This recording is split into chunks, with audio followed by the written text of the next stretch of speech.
Good everybody. Today we're gonna be reacting to musicians who were blackmailed by hackers. And so shout out to my man Matty Balls.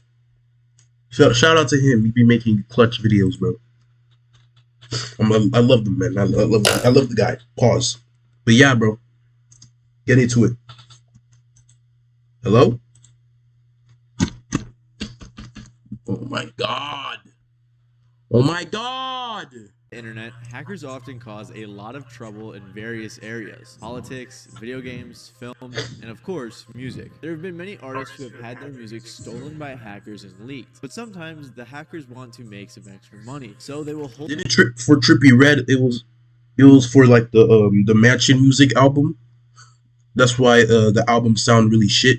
The music for ransom, threatening to leak the music if the ransom isn't paid. So today we're going to be looking into musicians who were blackmailed by hackers. Real quick, I just want to give a shout out to Get Like Pink, since I got this idea from his video called Hackers Who Ruin Rappers' Lives. So make sure to check out his channel. He makes great music related content. He's super consistent and is very underrated. So I will link him in the description below. Anyway, let's continue. They have been hacking and leaking like crazy.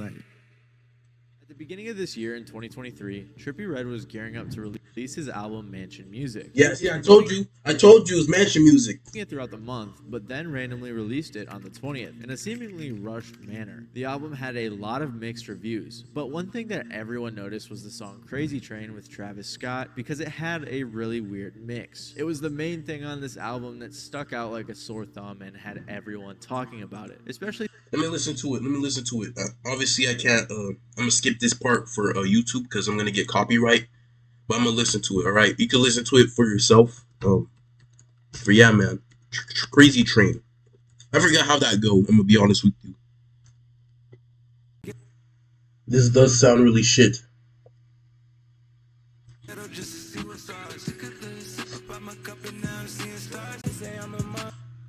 Yeah, the mixing is actually so off. Like some parts of the song, like Trippie sounds like his voice is like muffled, and then like in the next verse it's like it sounds like so loud, and then in the next verse it sounds normal. Like it's like very weird. It's a very weird song to listen to, especially like in the final parts of the song. It's like kind of weird. Since they were so. What did they do to Travis' verse? Yeah. The mixing on Travis Scott's verse may be weird, but Travis is so far still sounding. I don't really hear anything from Travis, I'm gonna be honest with you.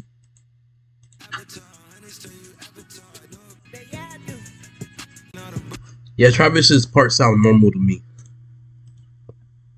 I don't know. Excited for the collaboration. So, when Trippie appeared in an interview with Zane Lowe following the album's release, Zane asked about the mix, wondering if it was some sort of artistic decision or something else. But then Trippie Redd revealed something pretty crazy. He said that the mix was the one he received from Travis, and his engineer didn't have a chance to mix it because his album was being held for ransom by hackers who were asking for $1 million or else they would leak it. So instead, Trippie decided to release the album before they could leak it themselves. They wanted me to pay them $1 million because they had all my records, every single last one, all the features.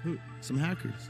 They had all my songs, so I had to rush the project out. And then on top of that, the Travis song, I had it, but I didn't have the session. So that's what Travis sent to me. I didn't mix it. My engineer didn't mix it. That's what Travis sent to me. And you just had to run with it. I had to run with it because if I didn't, the whole project was going to release and it would have been a big thing. And this has been a big thing. Like, I kind of was like, if I don't drop it now, then it's going to be out there and they're going to hear it regardless. And they're going to hear the bad mix regardless. So it's like, I'm gonna put it out unmixed and see what they think. Trippie actually continued on saying that this is not the first time that this has happened, and that he was being harassed by hackers for years who have been leaking his albums and holding them for ransom. They have been hacking and leaking like crazy. Like at least my last 2-3 albums, I don't know how they do it.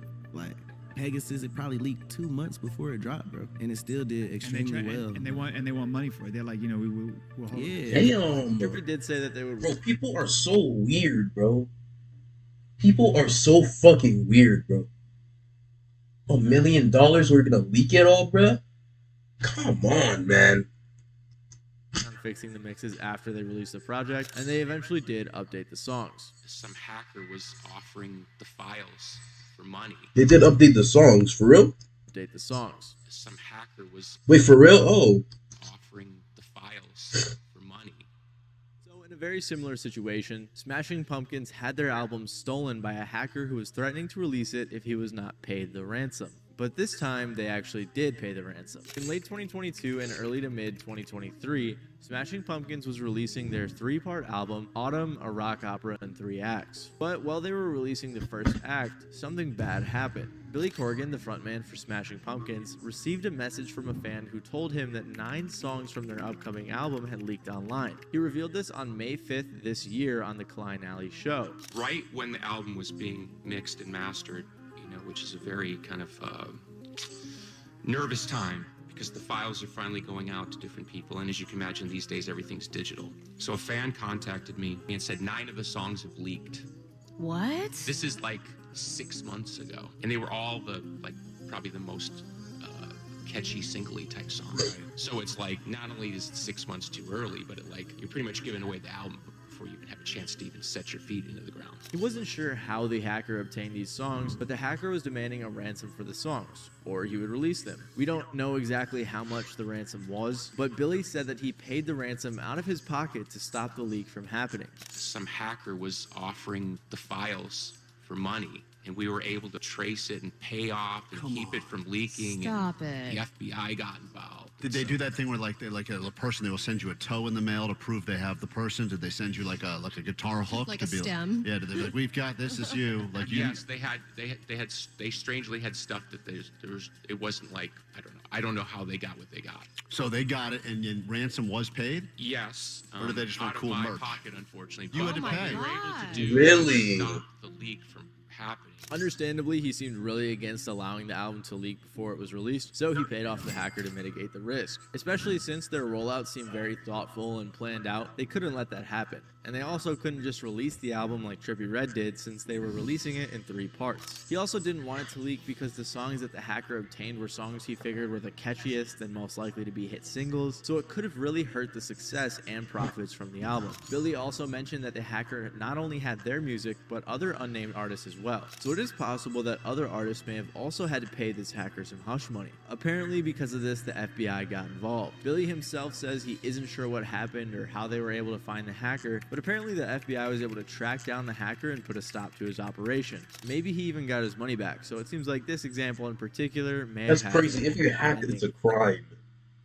That's crazy. People just like the hacking and shit. Probably don't know, like, some of them are probably like dumb enough to probably not know, like, you could fucking go to prison for that. You know what I mean? This next hack The fuck? Oh, this so next hack attack is this like a sponsorship? is this you always being bothered by scam callers? Because I know for a fact it used to be. It's a sponsorship, yeah. W ad.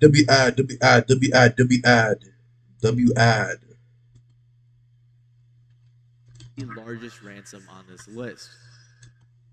Wait. Anyways, back to the video, which is by far the largest ransom on this list. For real? This next hack attack, it wasn't a single artist who had their music held for ransom. And as a matter of fact, it wasn't actually even music. In 2020, an unknown hacker group decided to set their sights on a law firm called Grubman, Shire, Mycelis, and Sachs. Side note, if anyone knows why law firms always have these ridiculously long names, please let me know in the comments below. Anyways, the reason a law firm is in this video is because they have a laundry list of celebrity clientele, such as Madonna, Nicki Minaj, Lady Gaga, Bruce Springsteen, and many more. So the anonymous hacker group used a ransomware called R-Evil to gain over 756 gigabytes of stolen data from this firm. Ransomware is, as Google defines it, a type of malicious software designed to block access to a computer system until a sum of money is paid. The hackers didn't actually get any songs, but what they did get was, like I said, 756 gigabytes of legal documents and things of that nature, which, if you don't know anything about file sizes, that is a lot of documents. They were holding the documents ransom for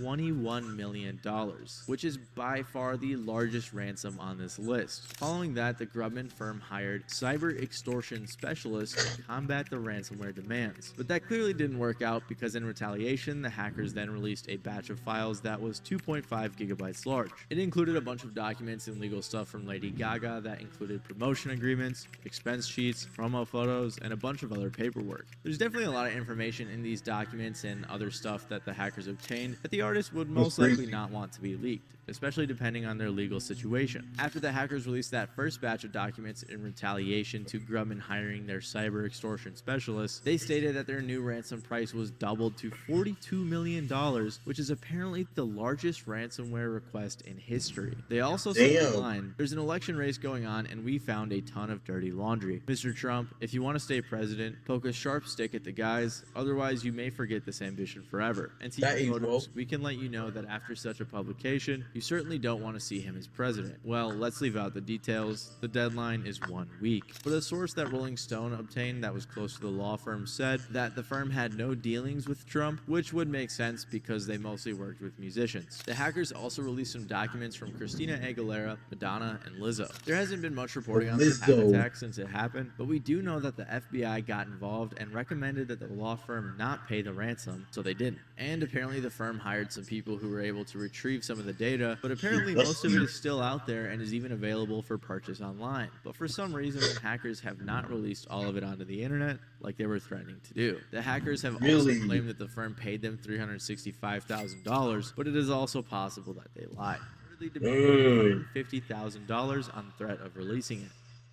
In mid-2019, the band Radiohead was alerted that hackers had taken 18 hours worth of their unreleased music. They wanted to make some money, so they held it for ransom for $150,000, and if that ransom wasn't paid, they would leak it. I'd hope you'd understand that by this point in the video. Apparently, the music they had stolen dated all the way back to 1997, and obviously 18 hours worth of music is a lot of music. Most of this music was either demos, live performances, rehearsals, or scrap songs that were never going to be released. So it was stolen by a user in their Discord named Zimbra, who apparently is very involved in the leaking community. I actually made an entire video on leakers and how much money is being made in this industry, so it's a pretty popular thing if you weren't aware of it. So apparently Zimbra claims to have gotten access to this music by trading his unreleased Beatles music on a leaked forum. According to Pitchfork, Zimbra claimed that the ransom thing was just misunderstood and taken out of context. In private Discord messages between the leaker Zimbra and some guy named Rhett, Zimbra was debating whether or not he should leak the album and what the consequences would be. But anyways, let's forget about the random hacker. What happened with the ransom? Well, Radiohead instead used this as an opportunity to raise money to help the environment and combat climate change. Johnny Greenwood, Radiohead's lead guitarist and keyboardist, posted an email that said, "We got hacked last week. Someone stole Tom's minidisc archive from around the time of OK Computer and reportedly demanded $150,000 on threat of releasing it. So instead of complaining much or ignoring it, we're releasing all 18 hours on Bandcamp in aid of Extinction Rebellion, just for the next 18 days. So for 18 euros, you can find out if we should have paid that ransom." Never intended for public consumption, though some clips did reach the cassette in the OK Computer reissue, it's only tangentially interesting and very, very long. Extinction Rebellion is an international climate action movement that started in the United Kingdom, so it looks like they were donating to a good cause. The album, appropriately titled Minidiscs Hacked, then released on June 11th. They were able to turn a bad situation into an amazing one, raising £500,000 for Extinction Rebellion. Meanwhile, in the Radiohead subreddit and Discord community, multiple members created a Google document detailing the storyline with Zimbra, the leaks, and the ransom. It also included the track list with a bunch of details about the songs. I won't go into too much detail because it doesn't really matter, but they claimed stories about the discs being held for ransom are untrue, and it seems that even the band believed them. The band may intentionally be crafting their own story,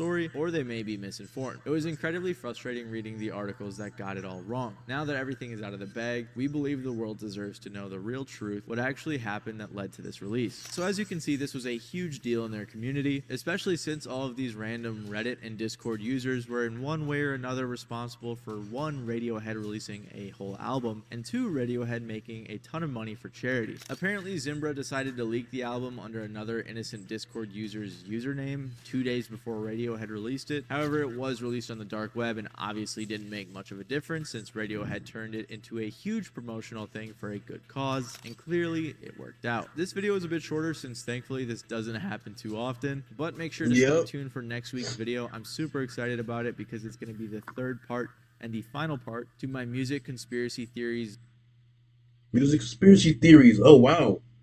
All right. Thank y'all guys for watching this quick little video and shit like that, man. And yeah, bro. So yeah, man.